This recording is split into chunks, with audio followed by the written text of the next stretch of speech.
हेतै की लॉकडाउन के शंखनाद भ चुकल है। अरे पूरे लॉकडाउन कोनो हिसाब बारी नहीं होतो। हम अपन कमाइल ढुआ बेगर लेने जायब नहीं। तू ठेकेदार के पहले फोन कर ले, नहीं तो बापे जी कहने घूम के आवा फोन। ऐ कोरोना में भी है हमरो प्राण अही में चल गए। बापू बहुत बीमार पड़ गए है।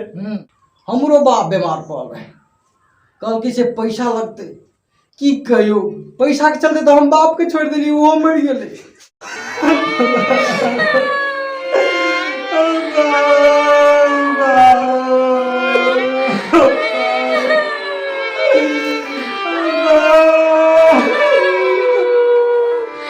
दाह संस्कार करे के लगी तो चाही पाए।